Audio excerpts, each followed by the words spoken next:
Ladies and gentlemen, what is going on, my friends? Welcome. Welcome, my friends, to a full day of gameplay streaming. How you guys doing? Today is Friday, June 12th, 2020, and I welcome you all to a full day of fun gameplay. A good variety of stuff here today. Coming off the PlayStation 5 press conference yesterday, the PS5 reveal, which was interesting to say the least. I actually have a lot to talk about on the pre-stream today about that. It's funny how in 24 hours so much more information can be revealed than in the 1 hour and 15 minutes of the actual press conference itself. Like, seriously. Like, it's crazy, and we're going to talk about it. There's already some controversy surrounding the event, some updates, some new information, some misinformation. So I want to talk about that on the pre-stream today as an addendum to what I was talking about yesterday. I mean, I might even make a separate video about it, quite frankly, because so much has come out overnight in regards to the console itself, some of the games that were announced during this, the popularity of the event. All right, but I think what I'm going to do is I'm going to talk about it on the pre-stream first. We'll have a little bit of fun discussion about it, all right? But today also is going to be a full-on day of gameplay, unlike yesterday. What are we doing today? First stream, the continuation of Sleeping Dogs. Yes, I know I've played a lot of this in the past couple of days, and today's no exception. Today I'm going to try to get 3 to 4 hours of gameplay in on this stream, because I'm trying to get as far in as I can before the new releases start hitting next week. And then basically these playthroughs I've been doing for the past 2 weeks kind of get lost in the shuffle and end up being more back burner stuff. Okay?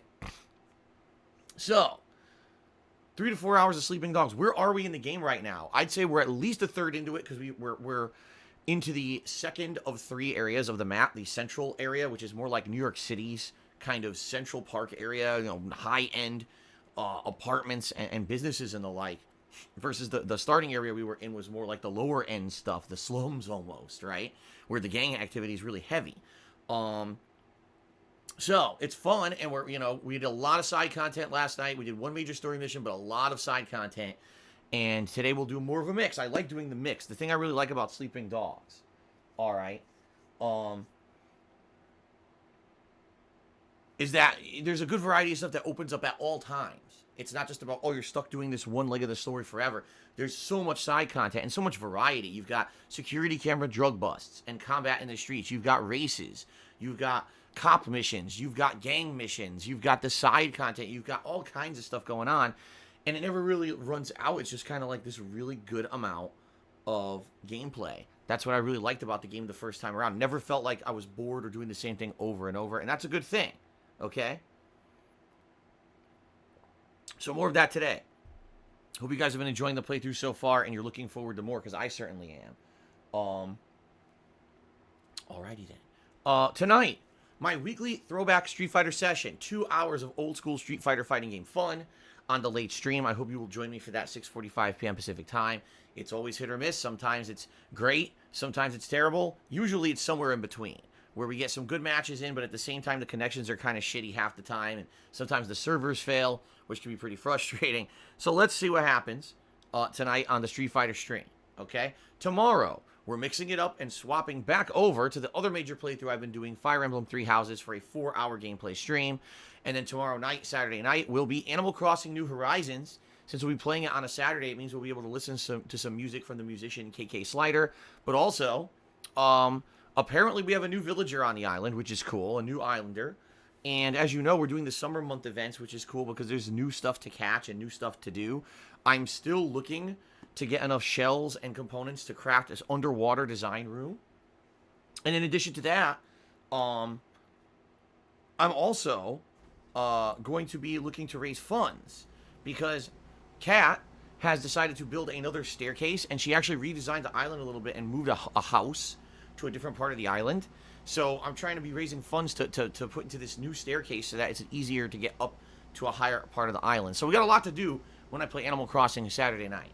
Sunday will be more Sleeping Dogs on the main stream. Again, trying to get as far into this game as possible. So you figure between today and Sunday, it'll be another 7+ hours into the game. And maybe at that point, we'll be nearing the end. We'll see. And then Sunday night will be my usual weekly Morrowind chill stream. 2 hours of Morrowind progress. And then on Monday, it's the final major stream of Minecraft. For the past month, I've been doing Minecraft as an elongated stream on Mondays.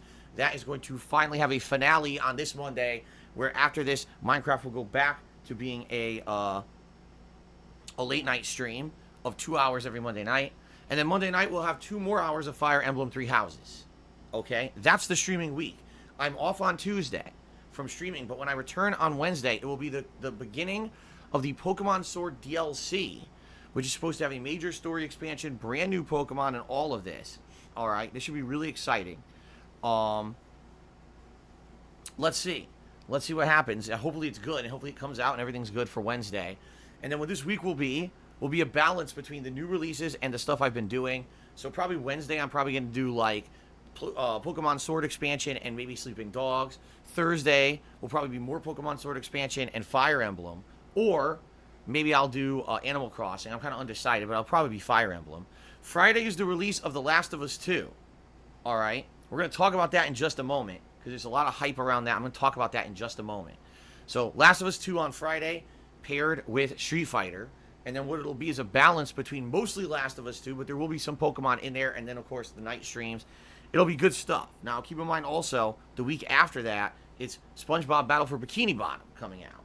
Also, if we continue on hitting the vest streaks, all right, that means that near the end of this month, 2 weeks from yesterday, basically, there will be the next Vestival or Vestfest celebration, Vestival 2, Vest Harder, or Vestfest 2, Night of the Living Vest. I don't know what to call it, but there will be another Vestival, including a live DSP Tries It, some fun shenanigans of Q&A, and Jasper will be in here. Maybe a new vest. We'll see. So some good stuff going on if we continue on with the vest streak. Also, at the very end of this month, meaning probably one of the last things I do in June, it's going to be the retrospective marathon event, where we go down memory lane and we look at the things that you guys have nominated, the moments of my gameplay, of my vlogging, of everything I've done over the last 11 years that you guys nominated for us to watch back together in a marathon setting near the very end of this month. That's always fun when we do it. The last time we did it, it was the premiere of the vest. So I wonder what will come up this time. It should be a fun event. So not only do we have 2 ongoing playthroughs plus chill stuff, we got 3 new game playthroughs, and we got 2 special events coming up for June. And then July has 4 big new releases. So it's going to be a pretty busy time around here coming up. I hope you guys are excited for all of this. Okay? Fair enough? Okay. Now, let us talk, guys, about a few things. The first thing I want to do is talk about The Last of Us 2. Because the early reviews are out. People who got early release copies, which I completely disagree with and don't think that this practice should ever exist.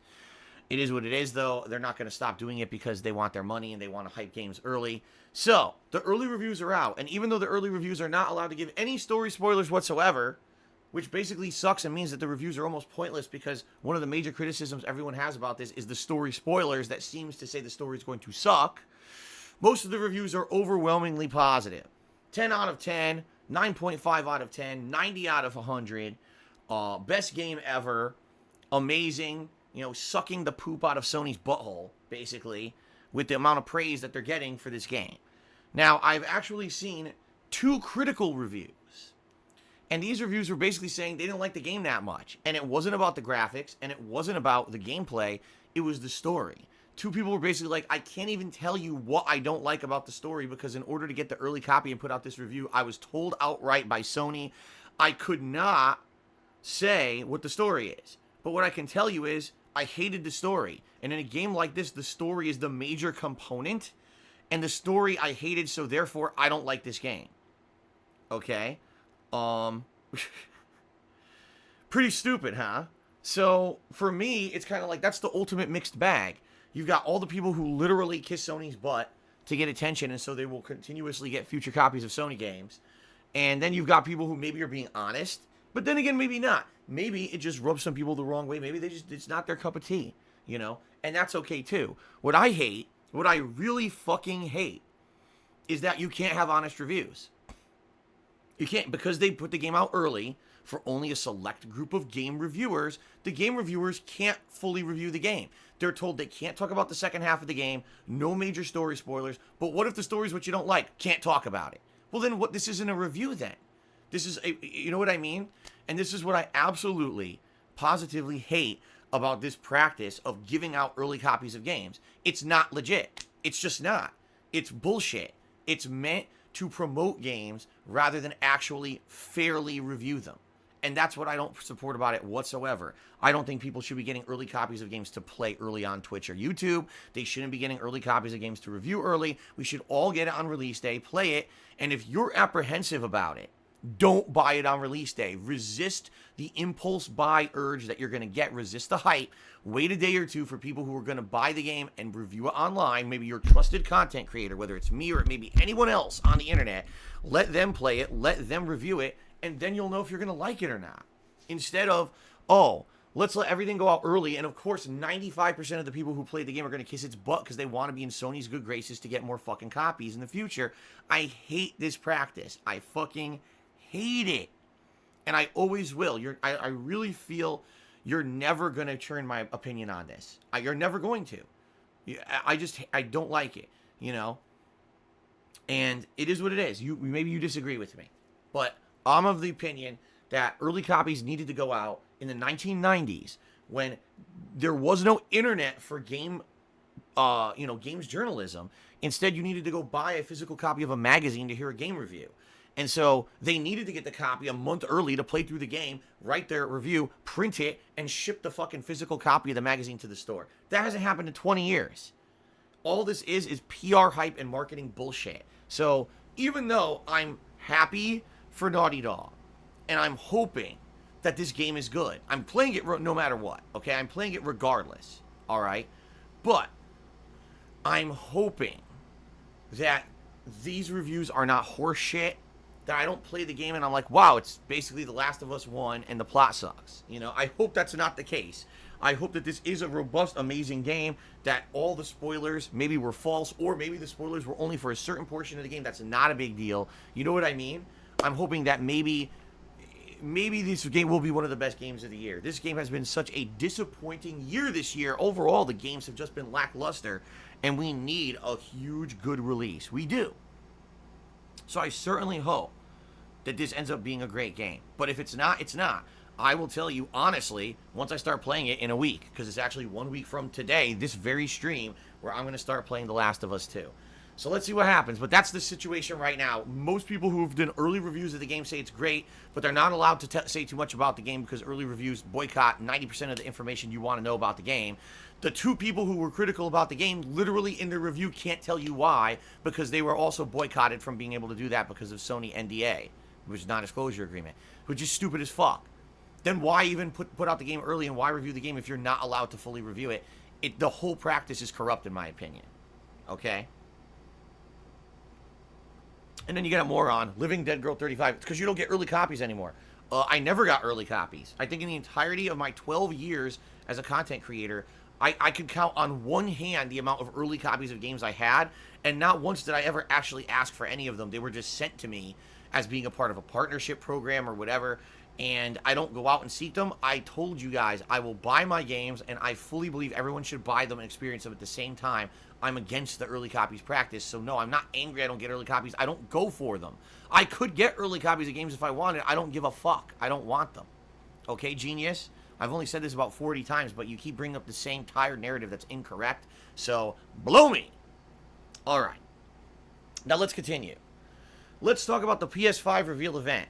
So first of all, for those of you who did not see it, it ran about an hour and 15 minutes yesterday. I did a special stream to cover it. The first thing I did was, for an hour, we basically speculated about what we were going to see in this event. We had a little bit of hype about, gee, what games do you think will be in it or whatever. Then we watched the event together live, and then I did a recap and reaction stream afterward. If you haven't seen any of that coverage, head over to DSPGaming on YouTube and you can watch it. It's on demand right there. And I'm going to do the same thing. If Xbox does a similar press conference like Sony did, I'm going to be doing the same kind of deal coverage like it as if it were E3, okay? Now, some people, first of all, have asked me, what about other companies? Well, EA is supposedly doing one next week at like 4 p.m. Pacific time on Thursday. I'm on the fence about covering it because, number one, EA's conference usually is one of the worst, if not the worst, every single year. And let's face it, they're going to be talking about a lot of shit no one cares about. It also interferes with my schedule of streaming. So more than anything, maybe what I'll do is instead of doing a live thing like I did with Sony, instead I'll just watch it on my own when I get a chance, and I'll talk about it on my streams. I really don't think I want to disrupt my entire streaming schedule for EA. I'm just saying, I don't think they're worth it. If Bethesda does one, if Ubisoft does one coming up, maybe I'll cover those. I mean, Ubisoft just did one last month, and all they talked about was the Assassin's Creed game, the new one. So maybe they'll do another one. I don't know. But definitely if Xbox does one in the future, I will cover Xbox for sure. All right. Okay. Now, let's talk a little bit more about this PlayStation 5 reveal event, because what I really dislike about E3 in general is that E3 is supposed to be the one time a year when these companies come out and showcase all their best products, showcase new hardware, showcase everything. But 9 times out of 10, you get tons of misinformation. I mean, infamously, you remember when Watch Dogs 1 was first shown, and then you found out that wasn't even the real game. It was like an overproduced version of the game with tons of graphical things and stuff that wasn't in the final game, and everyone hated on the final version of Watch Dogs because it looked nothing like what they showed at E3, right? And this is infamous that this happens every year. At E3, you get shown a bunch of shit and told a bunch of shit, and the next thing you know, within a week, you find out it's all bullshit. You were basically spoon-fed nonsense in the hopes that you'll just believe it at face value and not do additional research to find out the truth of the matter. Well, there's no E3 this year because of the pandemic, and Sony's PlayStation 5 reveal event was meant to take the place of that. All right. First of all, if you haven't heard the news, because we were actually talking about this, okay, how E3 looks like it may be completely over. Like, at this year, since all these companies are going to be doing digital conferences, if they're successful, that this might be the end of E3, people will realize we don't need physical presence. We don't need a stage show. We don't need to be at a convention hall showing our shit off. Instead, we'll just do it digitally and save a ton of money. Well, if you haven't heard the news, Sony's PlayStation 5 reveal event is the most viewed conference in the history of any gaming conference ever on YouTube, and it hasn't even been out for 24 hours. It beat every previous E3 stage show. It beat every previous digital event ever. It beat everything. So, if that's not a sign that E3 doesn't need to exist, I don't know what is. They had more reach and more views on this show yesterday than anything in gaming history of this nature. And that's just on YouTube. That's not even calculating in all the other views. See? So, I think what Sony's going to do is sit back and be like, wow, we saved a ton of money this year because there was no E3. Why the fuck would we go back next year? This is stupid. We're just going to do our own thing from now on. So I think maybe this might be what's going to happen. This could be the end of E3 because why are they going to bother, right? And I had to say, I'm not sad to see it go. When I went to E3, I was kind of like, nah, I could have seen most of this from home. I covered more about E3 from the hotel room than I did at the showroom floor. That's pretty sad. And that just goes to show that we're in a digital world now when it comes to games. We don't need a physical presence. Hey, if they want to keep doing E3 as a games convention for gamers, fine. Have it be like PAX or whatever. But if anything, this is evidence we don't need it as a media event anymore. It doesn't even serve a purpose. Okay? But now that being said, some things about this PlayStation 5 event, all right? First of all, one of the very first things they showed in the event was Spider-Man Miles Morales, which, if you're watching this event just like we all did together, the way they presented it is like this is a new game, right? This is a new Spider-Man game. Now, is it Spider-Man 2? I don't necessarily know, but it's presented as if it's a new Spider-Man game starring Miles Morales as the new Spider-Man. There's no mention of the other Spider-Man from the original Spider-Man game from Insomniac Games at all. It's presented as a totally new game that's going to be out on the PlayStation 5. All right? That's how we all thought it was by watching that conference. That's how it is presented to the public. It is not. Now, I'm going to say this up front. When you are a game developer, if you're a game publisher, if you're in games media and you're doing an event like the PS5 reveal, the burden is not on the viewer to determine what it is you're showing them. The burden is on the presenter to properly present the evidence and information in what they're showing. All right? If people watch something and are confused, that's the presenter's fault, not the viewer's fault. Okay? So the vast majority of people that watched this event thought Spider-Man Miles Morales is a new game. Well, I'd say probably about 12 hours after the presentation, supposedly one of the Sony executives was being interviewed, and he said to, I think it was like Bloomberg or whatever, he says, oh, so yeah, just so you know, it's not a full game. What it is we're going to be selling a remastered version of Spider-Man on the PlayStation 5 that has better graphics, and, it's basically enhanced for PS5, and this is going to be an expansion we're selling for that game on PS5. So it's not its own game. It's not Spider-Man 2. It's an expansion to a game you have to rebuy on PS5 and then buy the expansion content for it. Okay? So, all of a sudden, overnight, this actually happened right before I was going to sleep. All over the internet, there's articles all over. Oh my God, Miles Morales is not a standalone game. Sony misrepresented it at the press conference. Everyone misunderstood. You have to buy the game again on PS5, and then it's an expansion for that game. It's DLC. Okay? So this is what happened before I went to sleep. I wake up this morning, and now the story has changed again. Okay? Now the story is, wait, Spider-Man Miles Morales is not Spider-Man 2. It's not a DLC for Spider-Man 1. It's going to be a standalone expansion that will be sold on PlayStation 5, much like, if you guys remember, Infamous Last Light. After the release of Infamous Second Son, there was a standalone expansion called Infamous Last Light that was a prequel that showed the story of the girl who had the light powers and all of that. And it was a standalone game, but it wasn't very long. Admittedly, I think that game was around 8 hours long or something like that. That's basically what... Oh, is it First Light, not Last Light? Excuse me, it was Infamous First Light? Okay, sorry, I got the name confused with Metro Last Light, I guess. But yeah, apparently this is going to be a standalone expansion DLC. You don't need to own the original Spider-Man game to buy it. But now, of course, everyone's like, well, damn, does that mean it's going to be short? Could it literally just be 2 hours of story content and 6 hours of the repetitive side missions in New York City with Miles Morales and that's it? Or will it be meaty? Will it be sold for like $40 and end up being like 12 to 20 hours long? Everyone's confused. No one knows what's going on. I don't blame them.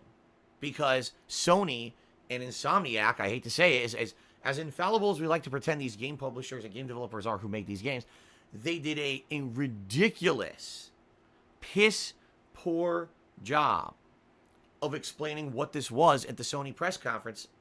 Everyone was confused. Admittedly, I'm still confused. I made a tweet this morning. I said, so first, Miles Morales was a sequel. Then it was a DLC expansion for a remaster. Now it's a standalone game. Tomorrow it's going to be a toy and a fucking Happy Meal, and that's it. Like, how do you know? At this point, how do you even believe them? Because within 24 hours, the story changed 3 times. You see? Again, the burden is on the presenter to present intelligible information that's clear and concise so consumers will know what to expect, and they did an insanely bad job at that. By the way, this is not the first time, and it won't be the last. E3, again, infamous for this kind of misinformation coming out, and then people have to figure out for themselves what the fuck they just saw. Why these guys can't figure this shit out, I have no idea. I'm at a loss that this was their big chance, the most viewed event ever in any kind of game presentation history on the internet, and they can't give concise information. Instead, it's complete misinformation. Now everyone's confused, right? Great. That's just delightful. Now, the other thing is the PlayStation 5 console itself, okay? They presented it, and it looks weird, admittedly. I think it looks weird. A lot of people like the design. A lot of people don't like the design. I'm on the fence. I think that it's kind of unique, but it might be weird. What I'm thinking is I'm looking at this thing, and I'm like, the way that it's designed with those flaps, it's got these white flaps on the side or whatever. I think those things are going to collect dust. Like, this thing is going to be like a huge dust collector or whatever.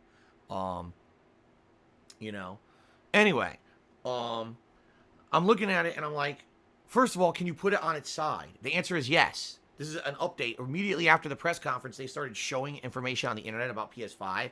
Yes, you could lay it flat. In fact, laying it flat, as usual, laying it flat is the default thing for this thing. You have to buy a stand, I guess, additionally, if you want to stand it up. They present it as if standing it up is the default position, but that's the stylized position. In reality, you just lay it flat like any other console. Okay, so that immediately answered one of my questions from the event. But one thing that was not apparent from the presentation was the actual size of the PlayStation 5, okay? So someone basically took all this information and said the only real way to tell how big the PlayStation 5 will be at this point would be to scale it based on the size of the ports. So what they did is they took the size of the standard USB port that was shown on the console and they scaled it to other consoles. And what they found is actually shocking. You guys may not even know this yet. The PlayStation 5 is the biggest console in history. It's bigger than every console right now, including Gen 1 Xbox Ones, which everyone complained were ginormous. This thing is a beast. It is taller than the Xbox One Series X, which looks like a mini fridge. This thing's bigger than that. It's giant. Okay? Now, that's okay. I mean, is that a big deal? No, but again, I think that's something they could have portrayed better in the event, is why not just show it? Instead of, oh, here's a stylized marketing picture of it, just show someone standing next to it so you know what to expect. No, instead, let's do this media spin where we don't want you to know that you're buying a hulking beast. Because you know why? I'll tell you exactly why this happened, in my opinion. I should always say in my opinion. Because everyone made fun of the Xbox Series X, saying this thing looks like a refrigerator, right? It's big. The design is boring. It's too big. It looks like a refrigerator. And when everyone's making fun, all right, of the Xbox Series X, the last thing you want to do is now say, oh, our console's actually kind of bigger than that, So what they do is they spin it, and so that they only show pictures on a white background, and you have no concept of the actual size of the thing. So now here's the thing. If this were E3, here's an example of maybe a time where E3 may have actually benefited. Because in E3, they probably would have had this thing on display physically in the hall so you know how big it really is, right? And in that case, immediately, this information would have been disseminated over the internet that this thing's a beast, right? But it is what it is. And the other thing is, so many people criticize the PS4 Pro and say, damn, that thing is loud. It sounds like a jet engine running in my game room when I'm playing it. This thing is bigger than the PS4 Pro, so can you imagine the noise this thing might make? Right? So anyway, here, this PS5 event was fun for me to cover. It was. There was so much information that was spread, and at the same time, the misinformation and or half information is astounding that in 2020 they're still pulling this. By the way, one final thing that I should bring up about this PlayStation 5 event that, again, you guys may not be aware of, that you had to do a little bit of research to find out, okay? When you're watching the PlayStation 5 reveal event, you're kind of assuming that the games that they're showing you are basically like PlayStation 5 exclusives, or they're going to have some kind of a tie to PlayStation 5, all right? But did you notice that during the event, they did not say that? They didn't say this is a Sony or PS5 exclusive. You noticed that, right? Now, if you look at the last couple of years, they did. If you look at the last couple of years of E3 presentations, they'd be like PlayStation 5 exclusive, Sony exclusive. They didn't do that this year. Do you want to know why? Because the vast majority of games they showed during the PlayStation 5 reveal event were not PlayStation exclusives. They're going to be cross-platform, okay? Now, some of these games may not be cross-platform at launch. Let's talk about that. We live in the era of the marketing deal. We live in the era of the big handshake between the console company and the game developer. And what's actually being revealed now is that, remember that game Deathloop from Arcane Studios? It's strongly rumored Deathloop will be on PlayStation 5 as an exclusive for a limited amount of time before it ends up on Xbox Series X. See? Oh boy. But, in addition to that, many of these games are also going to be coming out for PC. And it kind of blows my mind that in 2020, when you watch one of these conferences, they still pretend like PC doesn't exist. Like, not to say that it's the same market. I don't feel it is. I strongly believe that people who are part of the PC gaming market in a lot of ways are not console gamers, and vice versa. People who are into consoles always buy the console. They're not interested in buying a gaming PC or building a gaming PC, or vice versa. There is crossover, don't get me wrong, but I think they realize it's two different markets. But when you go and you watch a PS5 reveal event, and here's all the amazing games on PS5, and by the way, that's not mentioned, oh, they're going to be cross-platform. You could also play these on Xbox Series X. Oh, they're also PC. It's kind of like, this is really just half information. Very, very targeted information to a captive audience who's just looking for information on PS5. And they're doing it to hype up a console when in reality, out of everything that we saw at that PlayStation 5 conference, all right, in reality, not a hell of a lot of it even really applies exclusively to PS5 at all. Most of that stuff is going to be everywhere. And yeah, could you play it on PS5? Yes. But honestly, anything we saw yesterday, was anything there a system seller? This will be available launch day on PS5. You must buy the PS5 to play it. Honestly, no. Like, I think there were 2 indie games that are going to be launched. There's the Miles Morales standalone expansion to Spider-Man. But outside of that, like, you know, what else are you buying the PS5 for exactly right now? And the answer is nothing. Now, maybe we'll have much more information between now and the end of the year. We don't even know the release date of the PlayStation 5 yet. We don't know the pricing yet. Okay? So, it remains to be seen what's going to happen with PlayStation 5. But that being said, it's funny how just 24 hours of information can completely change stuff. You know, you're led to believe one thing watching the event, and then immediately there's different information that confuses you, that just makes it, I don't know, it's just really silly, man. You know, it just is. It's just really silly how they do this shit. It blows me away how this is still handled in 2020. Misinformation, half information. Just tell me what I want to know about the console and cut the shit. But they won't. They stick to their guns when it comes to this stuff. All right. So anyway, with all this information coming out, I felt like I wanted to talk about it on pre-stream today. I don't know if I'll do another video about it or whatever, but I certainly will.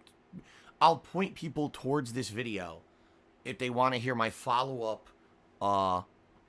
information about this, because it just seems so silly to me. You know, it does. It seems so ridiculous. But it is what it is. All right.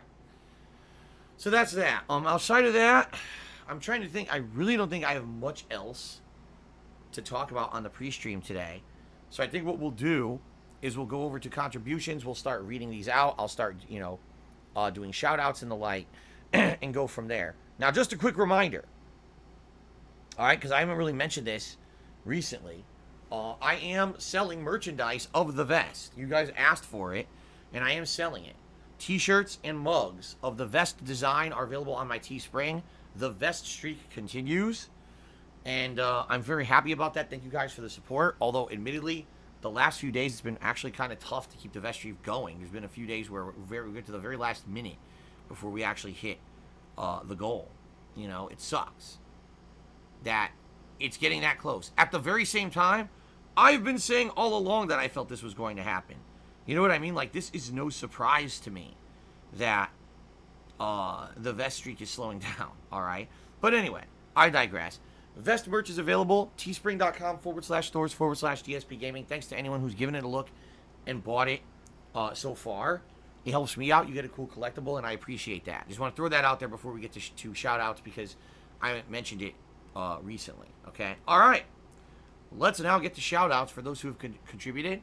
So first of all, overnight we had a few contributions. We had Tantamounter, who did a 100-bit cheer, and we had Golden Colts, who did 2 cheers of 55 bits overnight. So I say thank you to you guys very much for that. Perky Brianna did a 100-bit cheer, said here's to hopefully a good stream. Thank you, Perky Brianna, for the first cheer of the day. Let's get that on the leaderboard. 100 bits. Oops. I can't type today. 2 Frogs, 1 Lean cheered, said, a genuine positive message. I want passing by to tell you that you are a wonderful human being, and I hope nothing but the best for you and for your family. Well, thank you for that very nice message. 2 Frogs, 1 Lean. Last Rambo cheered, and then for some reason, Ornites completely pasted what this guy pasted with 2 cheers. I don't know why. But Last Rambo says the following. You've asked where are the PSVR killer apps, right? What's a must-play for the PSVR? But now it's being theorized that Ghostwire Tokyo will be up on PSVR, and you're negative towards it. So, do you want the PSVR to have killer apps or not? The truth of the matter is, I have no investment in the PSVR at all. I told you guys, I played it at launch for about 2 to 3 months. At first, I was blown away. After that, I didn't really care about it. I thought it was a gimmick. I didn't like the discomfort it gave me. It made my face and head sweaty. It hurt my neck. And some games made me queasy. So after doing it for about 2-3 months, I was tired of it. I didn't want to do it anymore. I just didn't care. All right. As I told you guys many times, when I became a full-time streamer in early 2017, and I adapted my style to be interactive with you guys, the PlayStation VR basically became obsolete for me. Because that kind of content, I can't see the stream chat. I can't interact with you guys. I can't see your contributions. Nothing. So for me, it doesn't matter if a good game comes out for PSVR or not. I have zero investment in it, nor do I care. All right? Every once in a while, someone asks me my opinion on PSVR, and I tell you exactly the same thing every time. My opinion has not changed on this thing in 3 years. Okay? In regards to a killer app being on it, what I said was, the PSVR needs a killer app in order to go mainstream and be popular. It does not have one. If anything, the best VR game so far is Half-Life Alyx, which is PC exclusive. So, my point stands. Now, when people saw Ghostwire Tokyo yesterday at the PS5 reveal event, the entire gameplay of the game is from a first-person perspective and almost looks to be VR. All right? And I think what people are saying is, oh man, maybe it is a VR from what we saw. It definitely looks like it's leaning toward that. Okay? And if that's the case, okay, but it's disappointing to me. Why? I like games from Shinji Mikami, right? I like the original Resident Evils. I liked the Evil Within 1 and 2. In fact, I really liked the Evil Within 2. I thought it was a significant improvement on Evil Within 1. I was disappointed that the game didn't get much marketing and didn't sell well. Basically, because Capcom didn't feel like fucking promoting it. Excuse me, not Capcom. Because, God, I forget who published it. Whoever published it basically didn't promote it. And it didn't sell well because of that. It had nothing to do with the game. It had to do with they just didn't feel like putting money into advertising like they did with the first one. So, that being said, I like Shinji Mikami games. I was hyped to hear there's a new game coming out, and it's not just, survival horror, but it's something different, right? Last year when they presented Ghostwire Tokyo, there was zero first-person gameplay at all. It looked like it was going to be like a third-person action game, which I was okay with.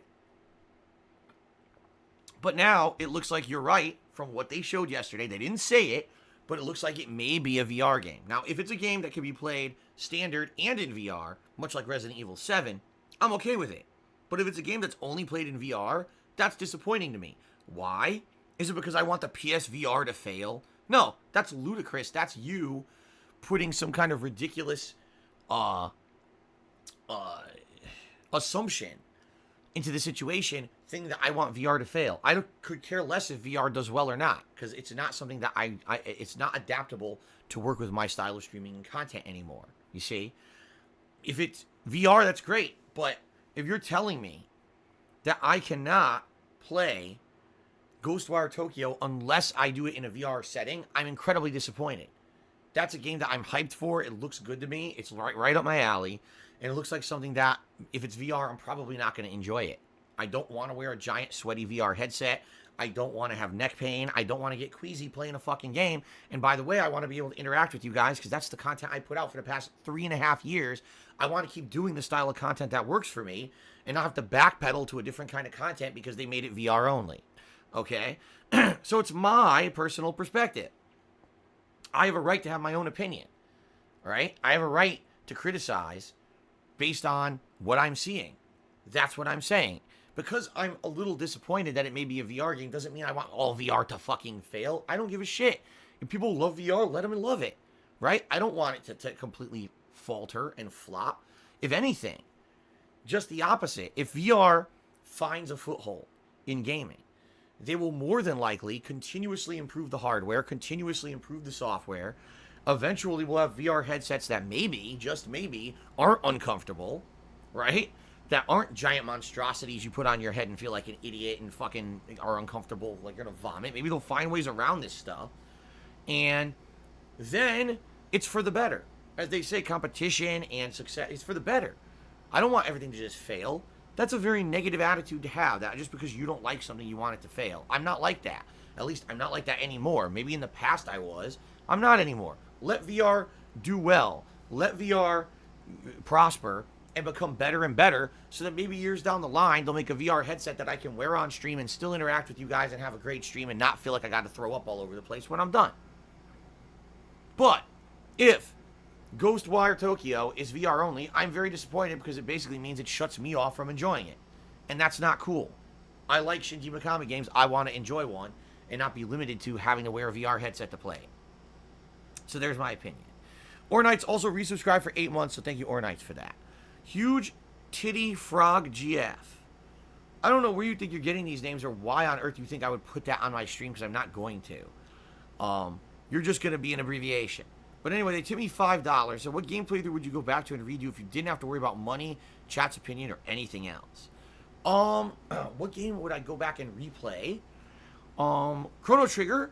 I absolutely love the game.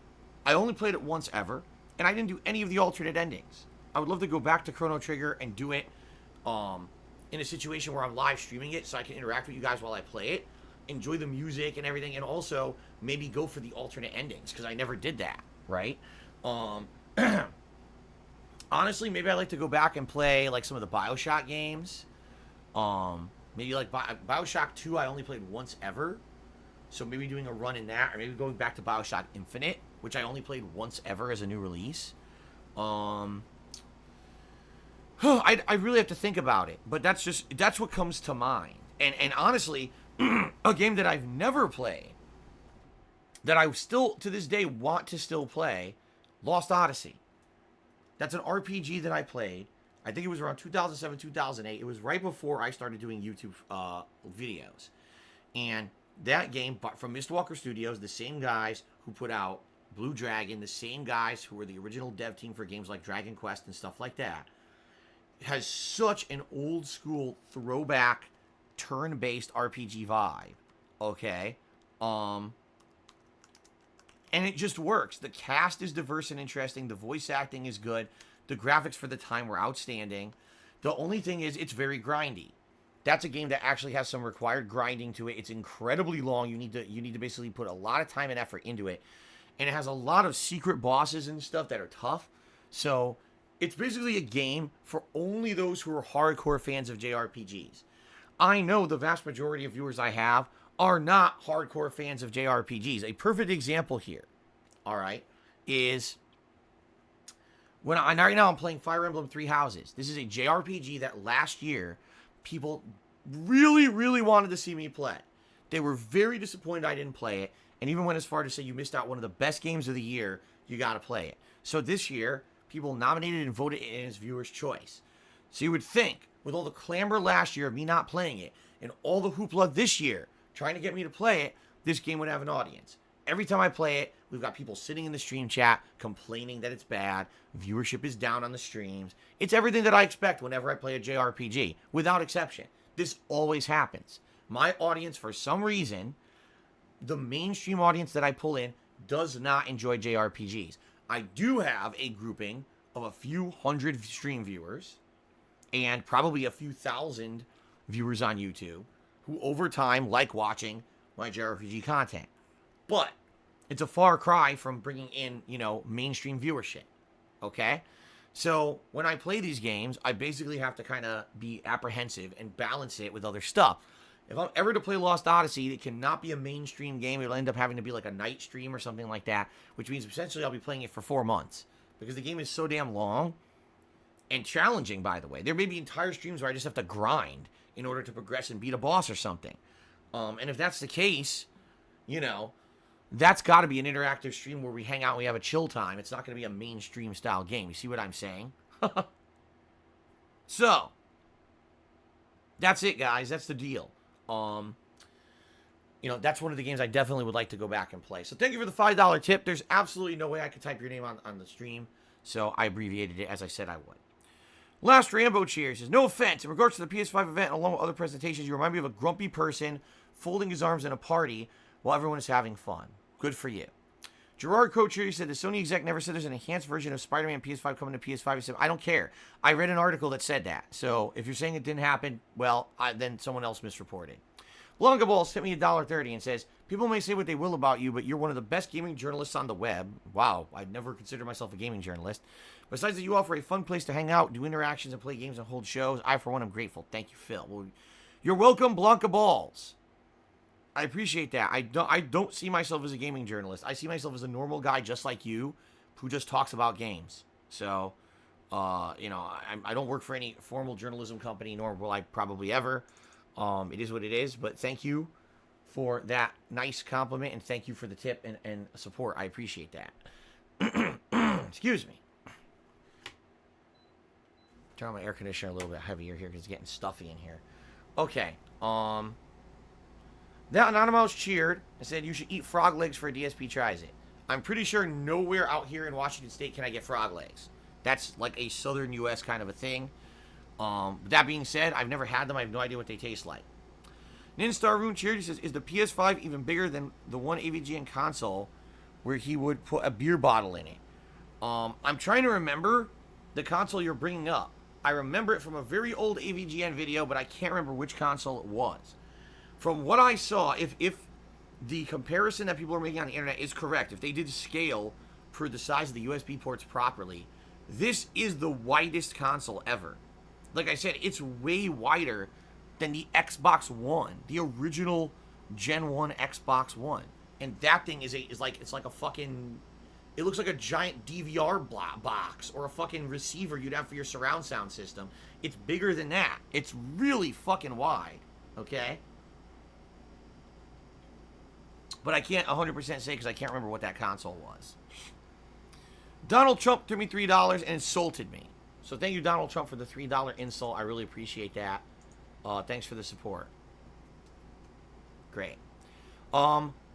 Charlie Wang tipped me $1.30, and he says, I own a PS4 Pro and an Xbox One X because I want the best performance results. I usually do not buy a console at launch because I wait for a price drop. I check for hardware failure. Should I wait for the inevitable Pro versions of PS5 and Xbox? Hey, you know what? I mean, at this point, history repeating itself.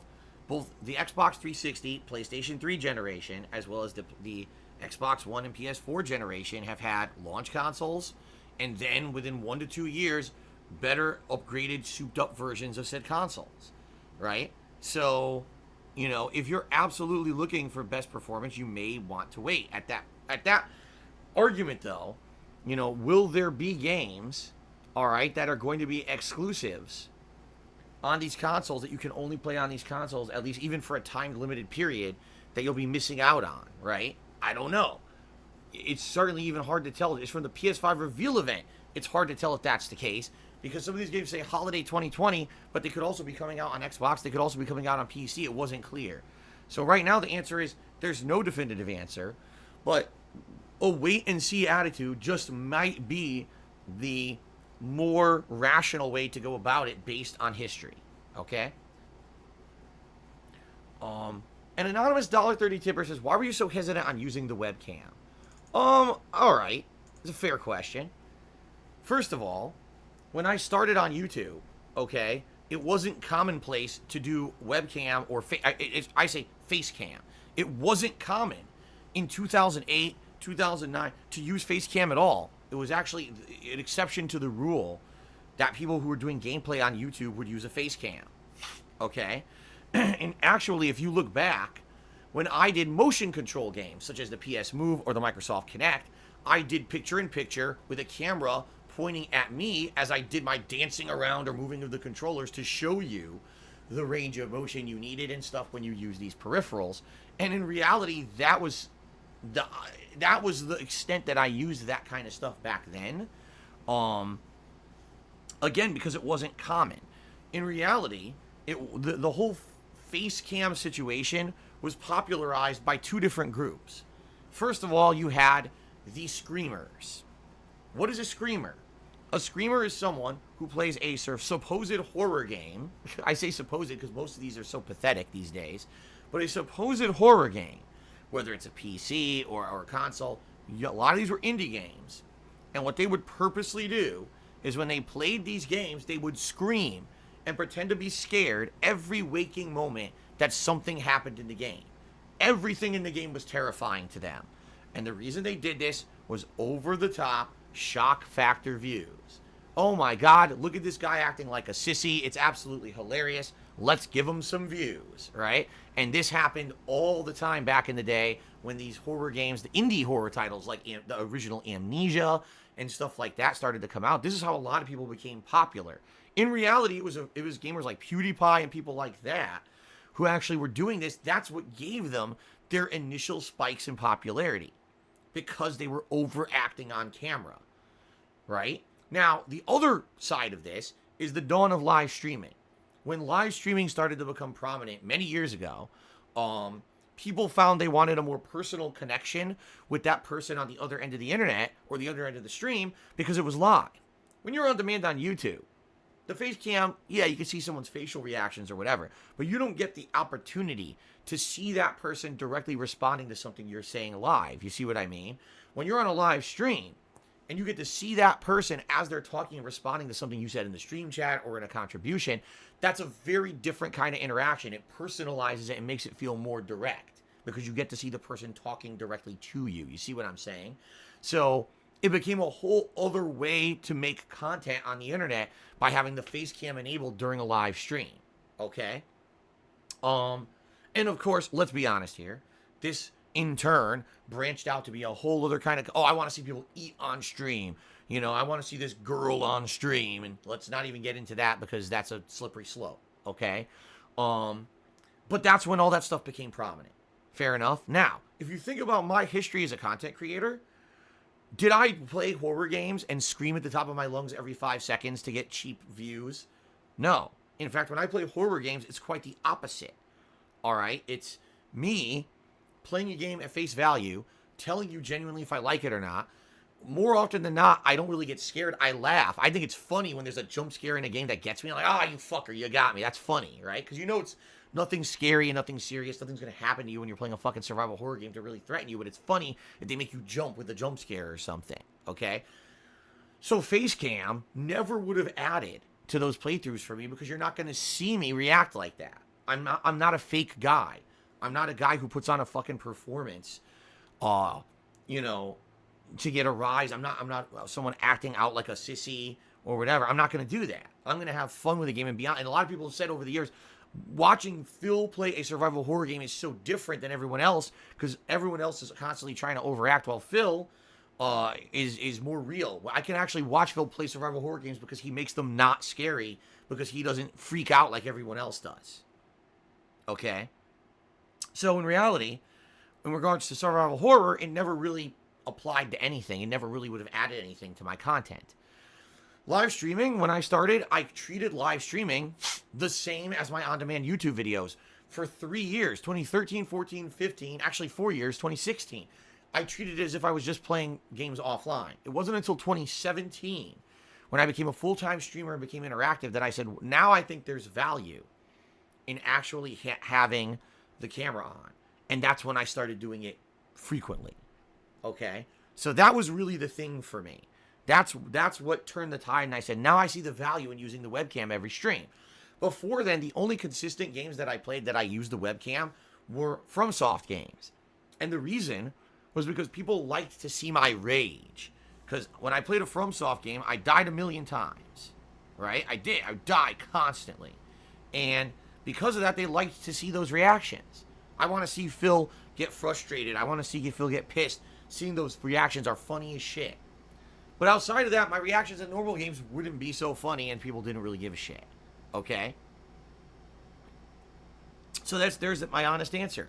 It wasn't until I became a full-time interactive streamer in 2017 that I feel adding the webcam at all times added a damn thing to my content because there was no direct interactions with me and the viewers, so there was no reason to see me talk to you live. See what I'm saying? Alrighty then. Eternal Napalm cheered. He says, how would you describe your current hype level for Godfall? 0.0. After actually seeing the game in action at the PS5 reveal event yesterday, the game looks terrible to me. The animations were bad. It looked like a button masher, and it looks to me like it's Rise 2020.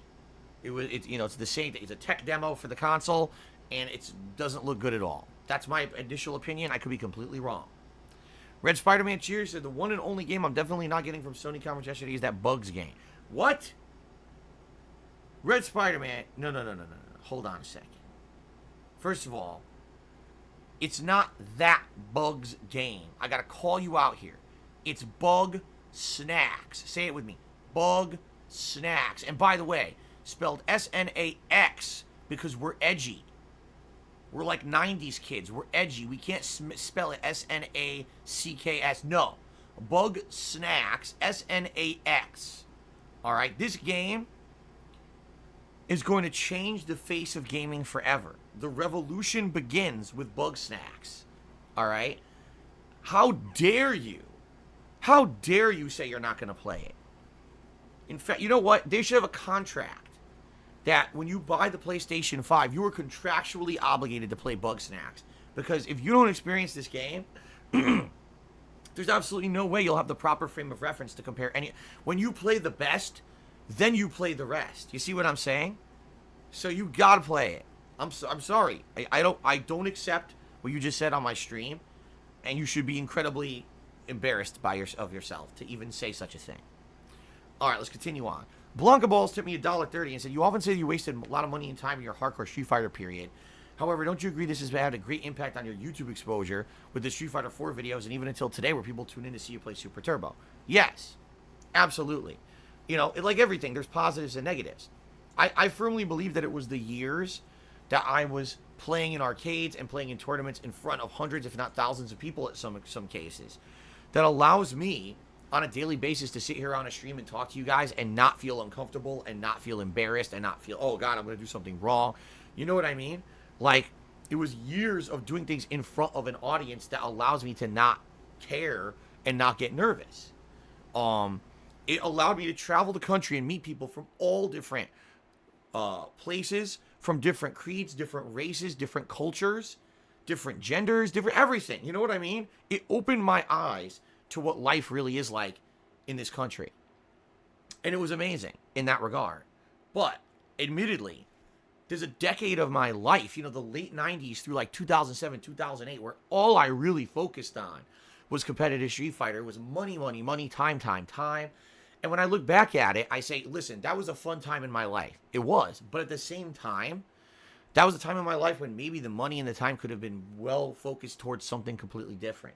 But you're right. The thing is, life is really a composite of all your experiences coming together to become your present, right? If it weren't for that time that I spent in the past doing Street Fighter, maybe I never would have been able to do YouTube. Maybe I never would have been able to become a live streamer. I don't know. Maybe I never would have met my wife. Maybe I never would have lived in this house with my family. You know what I mean? Like, you don't know. You don't get to see the splintering what-if scenarios and timelines of what if I quit competitive Street Fighter early on and I went and did something else as a hobby? What would have happened in my life? I have no clue. So, I can't basically say this was great or this was bad. All I can do is go back. All I can do is go back in time and say, here's what I remember from that time. Here were the positives and negatives, and be honest about it. And that's what I try to do. And there were positives and negatives, So, yeah, I mean, definitely that time period could have contributed to my ability to doing what I do now and being where I am. Okay? An anonymous $1.30 tipper says, in the past I did co-op games with someone named Coop. Do you still talk to him anymore? I'm going to be very honest. I don't remember doing co-op with someone named Coop. And if I did, I hope this person doesn't take offense. It certainly doesn't sound like anything that I did frequently. I don't remember this. So maybe I did a couple playthroughs with someone named Coop. I don't remember. All right? And I apologize if this means that my brain is Swiss cheese. It probably means my brain is Swiss cheese. But no, I don't remember anyone named Coop, nor do I talk to anyone named Coop. So, Gerard Crow cheered and said, you took 10 minutes to answer why were you hesitant to use a face cam. You don't find that excessive? No, I find that detailed answers, intelligent, thought out, detailed answers are not excessive. They're more meaningful than someone who just frivolously throws out a shitty answer to get it out of the way, not actually appreciating the contribution of the person who asked the question. Ornight's cheered and said, sorry about the spamming. The bits are working for me now. To commemorate my 5,000 cheer badge, can I nominate the Chocolate Challenge 2.0 White Lightning for DSP Tries It? Could be a very good appetizer. I recommend. What the hell is that? I'll tell you right now, if it's white chocolate, I don't like white chocolate. I think it's too sweet. It tastes to me like it's not even real chocolate. I actually don't know if white chocolate is real chocolate, but I don't like white chocolate. I think it's gross. I like milk chocolate. I like dark chocolate. I like variations of chocolate, just not white chocolate. Okay? So, but outside of that, I don't know what you're talking about. So, thank you for the cheer. All right. Shout out, everyone, to the top cheers of the week right now. In 10th place, we've got Crap Cock. In 9th place, Eternal Napalm. 8th place is a tie with Golden Nobles actually for 7. So, it's Golden Nobles and Ninstar Rune tied for 7. 6th place is Junior Mint 007. 5th place, Red Spider-Man. 4th place, Perky Brianna. 3rd place, Lucifer Soul. 2nd place, RPG Fan. And 1st place, Ladies Man 2166. Very nice. Shout out to the sub gifters for the week. We've got Murdoch, who gifted a sub. R. Zeppi. Chipe. Randy O. Butternut. AJ the DJ. And Ghost in the chat. Everyone there gave a single subscription. Big Papa Phil gifted 2 subscriptions this week. Only Iced Coffee gifted 4, and Lunaba, top sub gifters so far this week, gifted 6 subs. So thank you guys for the support. Awful Blue just tipped me $10. Thank you very much to Awful Blue. You're the top tipper of the day. Let me get you up on the leaderboard. I appreciate that. That gets us up to $23 in tips so far. So thank you guys for the support. Thanks for chilling with me on the pre-stream. Thanks for listening to my talking about, all things gaming this morning. Let's take a break. I'm going to go use the restroom. When we come back, it's Sleeping Dogs continuing on. It should be a fun stream. Looking forward to some good progress here on the stream. I hope you guys are too. All right, guys, thanks. I'll be back in a few minutes with Sleeping Dogs. See you then.